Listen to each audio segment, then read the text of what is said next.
Hello, good morning friends. मैं आज आप लोगों को लूसेंट लूसेंट से जीके पढ़ाने जा रहा हूँ। मैं टॉपिक वाइज चलता हूँ। आज मेरा लेक्चर नंबर 1 है। लेक्चर नंबर 2 लेक्चर नंबर 2 है। इससे पहले हमने भारत का इतिहास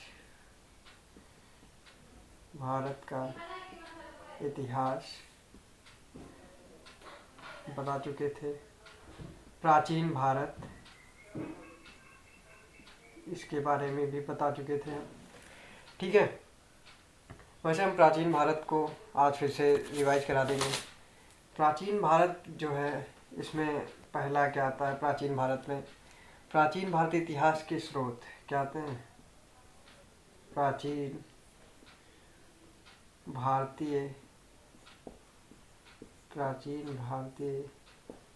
इतिहास के स्रोत। इसको जो है 4 भागों में डिवाइड किया गया है। ये सब हमने पढ़ा दिया पहले। प्राचीन भारत, भारत का इतिहास, प्राचीन भारत, प्राचीन भारतीय इतिहास के स्रोत में रिवीजन करा दूंगा थोड़ा सा। ये जो है इसके 4 स्रोत मिले हैं। कौन कौन से 4 स्रोत हैं ये हम बताएंगे आप लोगों को।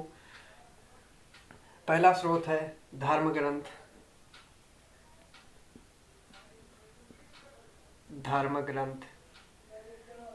दूसरा स्रोत है ऐतिहासिक ग्रंथ।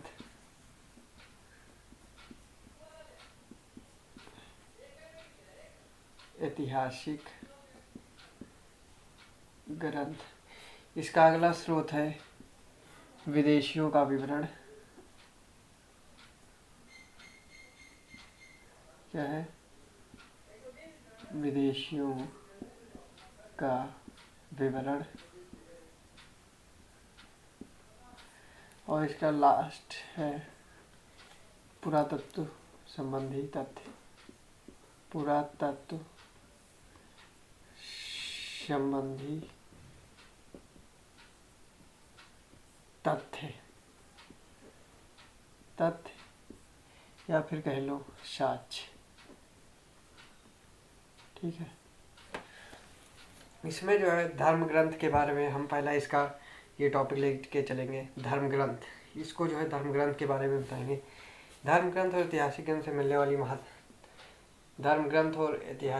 मिलने वाली इन दोनों के बारे में अभी हम आपके ऊपर चर्चा करेंगे। यहाँ पे व्हाइट बोर्ड छोटा है इसलिए थोड़ा आ नहीं पाता है। इसकी कोई धीरे धीरे इस प्रॉब्लम को भी हम दूर करते रहेंगे।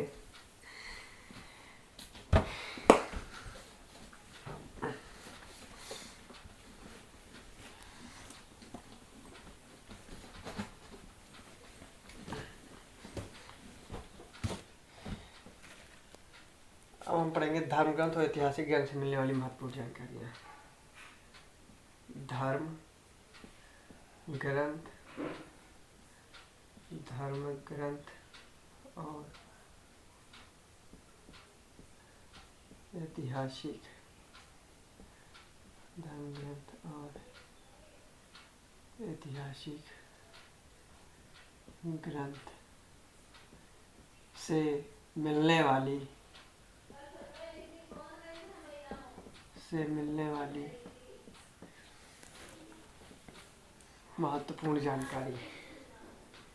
मिलने वाली महत्वपूर्ण जानकारी। ठीक है, इसके बारे में बताएंगे कौन कौन सी महत्वपूर्ण जानकारियाँ मिलती हैं। इसमें जो है भारत का सर्वप्राचीन धर्म ग्रंथ कौन सा है? क्वेश्चन वाइज लेके मैंने बताया था, क्वेश्चन वाइज लेके चलेंगे और क्वेश्चन वाइज ही बताएंगे। क्वेश्चन नंबर 1 इससे क्या बनता है? भारत का सर्वप्राचीन धर्म ग्रंथ कौन सा है? भारत का सर्वप्राचीन धर्म ग्रंथ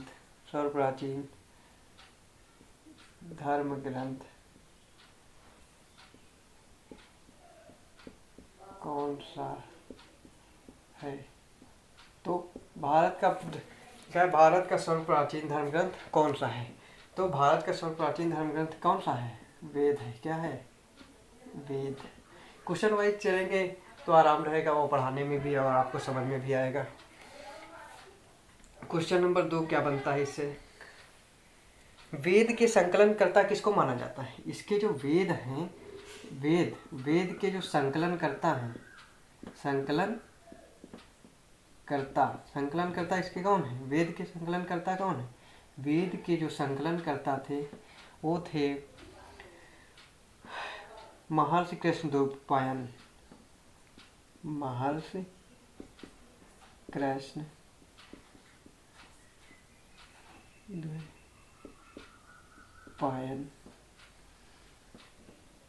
वेद व्यास जो है भारत का सर्व प्राचीन धर्म ग्रंथ कौन सा है? वेद है। और इसके संकलन करता जो है महर्षि कृष्ण द्वैपायन वेद व्यास जी हैं। ठीक है, ये आप लोग नोट्स बनाते रहिएगा, और नोट्स बनाएंगे तो उतना ही फायदा रहेगा, क्योंकि मैं एक सीरियल से चल रहा हूँ। ठीक है, अगला क्वेश्चन, 2 क्वेश्चन हो गए। एक क्वेश्चन तो ये हुआ भारत का सर्व प्राचीन धर्म ग्रंथ कौन सा है? वेद। और वेद के संकलन करता कौन से हैं? महर्षि कृष्ण द्वैपायन वेद व्यास। ठीक है, अगला क्वेश्चन है वेदों की संख्या कितनी है? वेदों की संख्या कितनी है?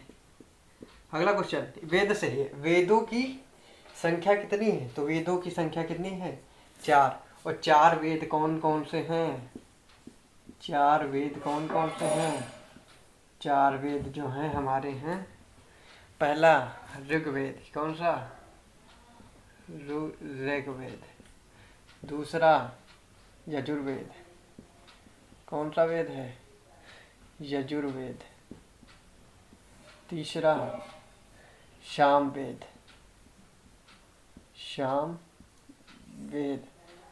चौथा अथर्ववेद। कौन सा है? अथर्ववेद। ये वेदों की संख्या कितनी? 4 है। 4 वेद कौन कौन से हैं? ऋग्वेद, यजुर्वेद, सामवेद और अथर्ववेद। ठीक है, और इन चारों वेदों को क्या कहा जाता है? इन चारों वेदों को क्या कहते हैं? इन चारों वेदों को कहते हैं संहिता। क्या कहते हैं? संहिता कहते हैं। इन चारों वेदों को संहिता कहते हैं। क्या कहते हैं? संहिता कहते हैं। संहिता देखो कैसे लिखा है, इन चारों वेदों को संहिता कहते हैं। अभी मैं क्वेश्चन के रूप में बना दूंगा और आप दिक्कत ना दीजिएगा।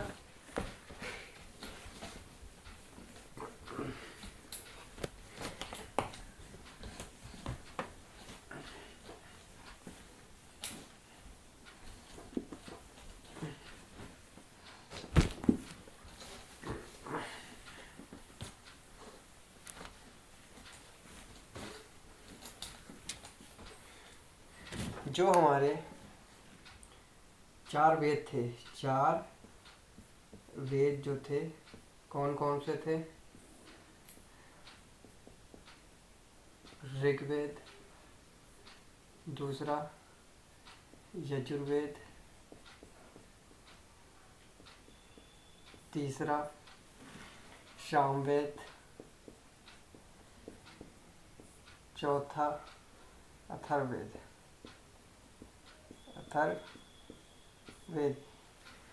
और इन चारों वेदों को कहते क्या है? इन चारों वेदों को कहते हैं, इन चारों वेदों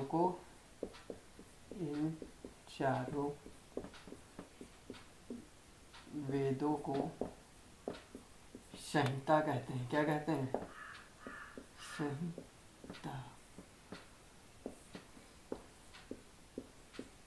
कहते हैं। इन चारों वेदों को संहिता कहते हैं। अब आ गई ऋग्वेद की बात। अब आएगी किसकी बात? पहला हमारा क्या है? ऋग्वेद है। ठीक, ऋग्वेद के बारे में बताएंगे। और ऋग्वेद होता क्या है? ऋग्वेद जो है ऋचाओं के क्रमबद्ध ज्ञान के संग्रह को ऋग्वेद कहते हैं। जो रचयिता है ऋचाओं, यानी कि ऋचाओं के ऋचाओं के क्रमबद्ध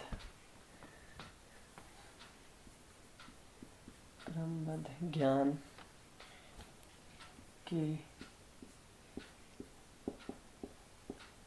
संग्रह को ऋग्वेद कहते हैं। क्या कहते हैं? ऋग्वेद कहते हैं। यानी कि ऋग्वेद किसको कहते हैं? ऋचाओं के क्रमबद्ध ज्ञान के संग्रह को ऋग्वेद कहते हैं। किसके संग्रह को? ऋचाओं के क्रमबद्ध ज्ञान के संग्रह को ऋग्वेद कहते हैं। ठीक है, अब मैं ऋग्वेद के बारे में थोड़ा और बताऊंगा।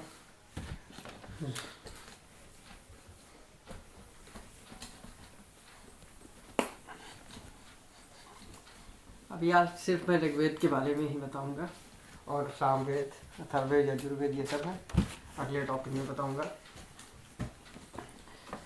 ऋग्वेद देखो, ऋग्वेद में ऋग्वेद में जो है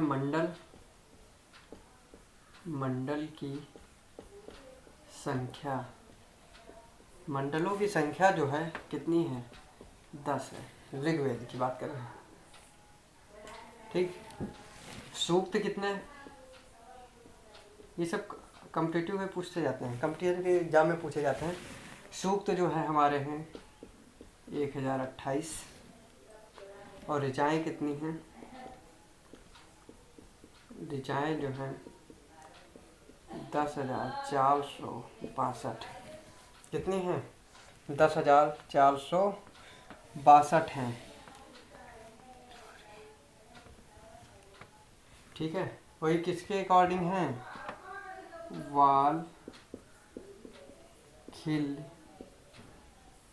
वालखिल्य पाठ के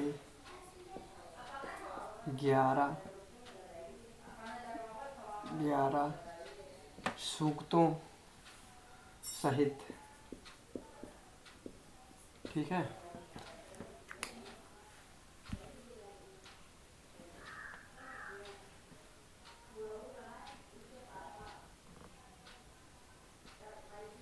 ठीक है, ये सब ये जो है।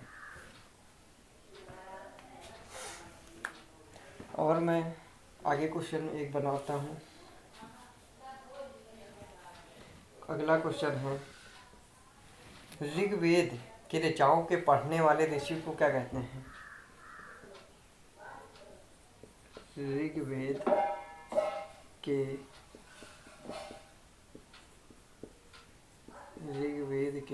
वाले ऋषि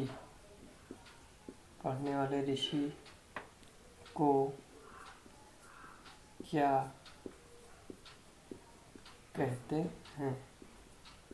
ऋग्वेद के ऋचाओं के पढ़ने वाले ऋषि को क्या कहते हैं? हमारा आंसर जो है इस क्या कहते हैं? होत्र। क्या कहते हैं? होत्र कहते हैं। ठीक है, एक नोट में लिख लीजिएगा। नोट में लिखिए, इस वेद से आर्य के राजनीतिक, ऋग्वेद से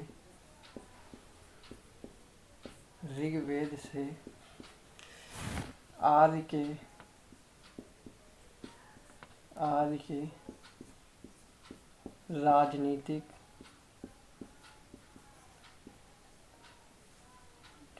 राजनीतिक प्रणाली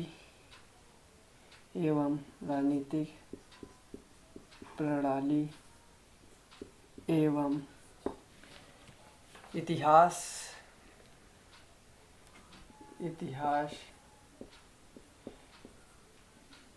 के बारे में जानकारी मिलती है। के बारे में जानकारी मिलती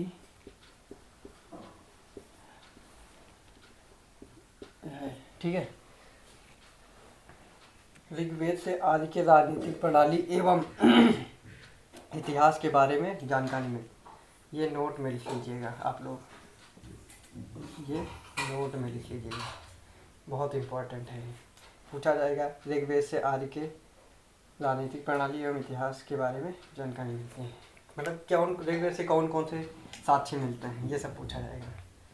ठीक है, धन्यवाद। मैं अपने वीडियो को यहीं पे समाप्त करता हूँ और आगे के वीडियो को देखने के लिए लाइक एंड सब्सक्राइब करते रहिए। धन्यवाद।